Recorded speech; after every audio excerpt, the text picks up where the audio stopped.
પવિત્ર ભૂમિ પર નિમિત્ત ગમે તે હોય પણ સંતોના દર્શન અને આજનું જ્ઞાન યજ્ઞનું આયોજન ગમે તે નિમિત્ત હોય પણ થયું છે એ બદલ ચેનજીરામના પરિવારના એમના ભક્તોના દરેકને મારા હૃદયપૂર્વક જય ગુરુ મહારાજ.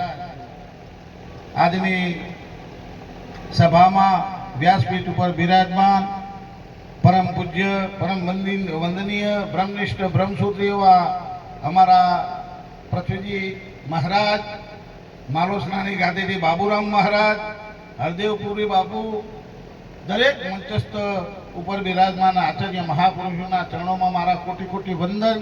નીચે સભામાં બિરાજમાન તમામ માતાઓ સંતોના મારા હૃદયપૂર્વક જય ગુરુ મહારાજ. આજે જ્યાં સુધી આપણને ભય કેમ લાગે છે, જ્યાં સુધી હું શરીર છું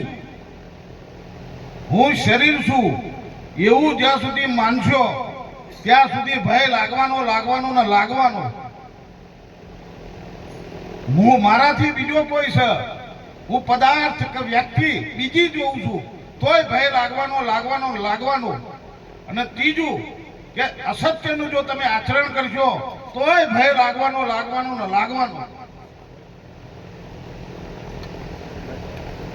સમુદ્રની અંદર જેમ પાણીની અંદર તરંગો છે, એ તરંગો એ પાણીનો મૂળ સ્વભાવ છે. તરંગ પાણીથી અલગ છે જ નહીં, પણ એમ આ પિંડ બ્રહ્માંડ દેખાતું તમામ પદાર્થ જે કંઈ હોય એ તમામ એ એક બ્રહ્મ તત્વની એ તરંગો છે. અને એ તરંગોનો જ્યાં સુધી ખ્યાલ ના આવે ત્યાં સુધી શરીર ભાવ છૂટે નહીં. આ દેહની અંદર કોઈ દન આત્મા હોય નહીં, એટલે દેહમાં હોદવા માટે કોઈ કોશિશ કરતા. આત્મામાં દેહ હોય, દેહમાં આત્મા કોઈ દાડો હોય નહીં. અને જે હું બ્રહ્મ છું, હું આત્મા છું, હું સાક્ષી છું, હું સ્વયં પ્રકાશ છું, આ બધું તો તમને આત્માનું જ્ઞાન થયું, પણ આ તમે જે જોણ્યું એ તમારું જોણપણું છે. અને આ જોણપણું જ્યાં સુધી નહીં જાય, એનો વાત નહીં થાય ત્યાં સુધી તમારા સ્વરૂપના કેવું છે તમે જાણી નહીં શકો. જ્યાં સુધી જ્ઞાતા જ્ઞેય જ્ઞાન આ ત્રિપુટીનો બાદ ના થાય, દ્રષ્ટા દ્રશ્ય દર્શન આ ત્રણનો બાદ ના થાય, તમારું વિજ્ઞાતાપણું છે. અને આ જ્ઞાતાપણું તો તમે બ્રહ્મ છો, છતાં તમને બ્રહ્મ થવા દેતું જાણવાપણું.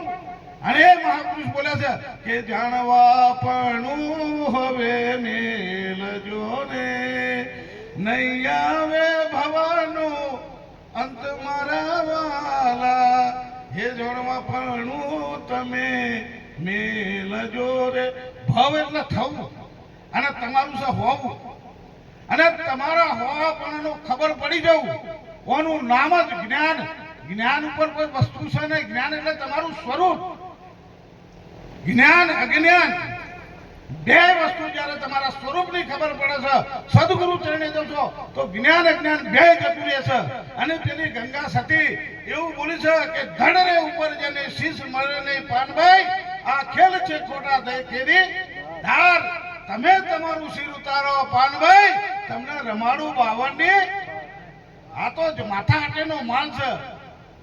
માથું જો સુધી ના જાય સદગુરુના ચરણે તો આ માલની ખબર પડે એવી છે. અને મારા સંતો એ કઈ આમ એ કરી કે છે, કારણ કે આ પરમાત્માને જાણવા માટે કોઈ સાધન, જપ તપ તીરથ ધ્યાન કોઈ સાધન કામમાં આવે એવું છે? ગંગામાં નો ગમે તો નો કપડો બદલો કોઈ આત્માનું જ્ઞાન થાય એવું છે નહીં. આ જ્ઞાન ફક્ત સદગુરુના મુખેથી સત્ય વચનો હોબરી શાસ્ત્રનું પદ્ધતિસર જ્ઞાન જો તમને મળ્યું હોય, વ્યવસ્થિત સાધનો થયા હોય તો જરા તમારા સ્વરૂપની ખબર પડે એવી છે, બાકી તમારા સ્વરૂપની ખબર પડે એવી છે નહીં. આટલું કઈ મારી વાણી વિરામ આપું. બોલ સદગુરુ મહારાજ કી જય હો.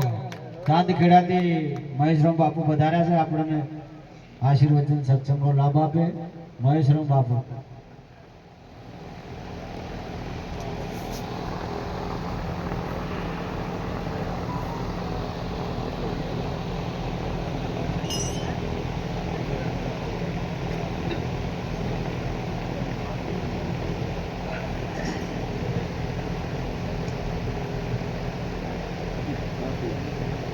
બોલો સદગુરુ મહારાજ કી જય. ચેન્જીરામ બાપુએ ખૂબ સારો પ્રસાદ બનાવ્યો છે અને આવી સરસ એવી જ્ઞાન સભાનું આયોજન કર્યું છે. આવું જ્ઞાન ગંગા ઉતારી છે અને અહીંયા ખૂબ દૂર દૂરથી જ્ઞાની મહાપુરુષો પધાર્યા છે. તો જેનો નાદ તો થવો જોઈએ સાહેબ, કારણ કે આપણે જ્ઞાનની સભામાં બેઠ્યા છીએ. જ્ઞાની મહાપુરુષો આપણો અહીંયા જે એમનો અનુભવ કરે છે એ આપણે જીવનની અંદર ઉતારવાનો છે. એટલે સભાની અંદર જેનો નાદ થવો જોઈએ. બોલો પૂજ્ય મોહમ્મદરામ મહારાજ કી જય. જયજીરામ મહારાજ કી જય. પધારેલા હરિગુરુ સંત કી જય. ખૂબ સરસ જ્ઞાન ધારા ચાલી રહી છે. દરેક જ્ઞાની મહાપુરુષો પોતાની અનુભવ રજૂ કરે છે અને આજનો આ યોગ ચેન્જીરામ બાપુએ ખૂબ સરસ આ યોજી દરેક જ્ઞાની મહાપુરુષોનો આમંત્રિત કરી એમના ભક્તગણ જે પણ કંઈ સેવાનો લાભ લઈ રહ્યા છે એમને એકવાર તાળીઓથી વધાવો સાહેબ.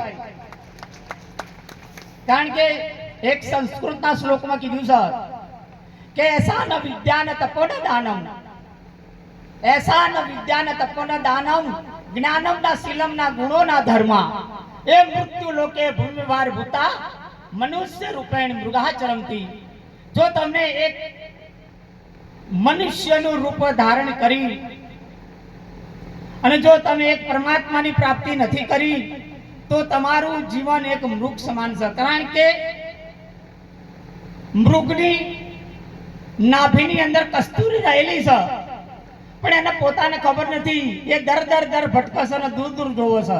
જ્યારે એના કસ્તુરની વાસ આવે તો દૂર જોવો છે, પણ જ્યારે એ અંતિમ શરણમાં જાય છે અને ત્યારે જોવો છે ને તો એને ખબર પડે છે કે જે હું કસ્તુરની વાસ બહાર જોતો તો એ મારા ભીતરમાં છે, મારા અંદર છે. એમ તમે મનુષ્યનો જન્મ પ્રાપ્ત કર્યો છે, જન્મ તમારો થઈ ગયો છે, મૃત્યુ બાકી છે. જન્મ અને મરણ વચ્ચેનું જે જીવન છે ને એ સદગુરુના શરણે જઈને જો તમે પ્રાપ્ત કરશો ને, કારણ કે સદગુરુ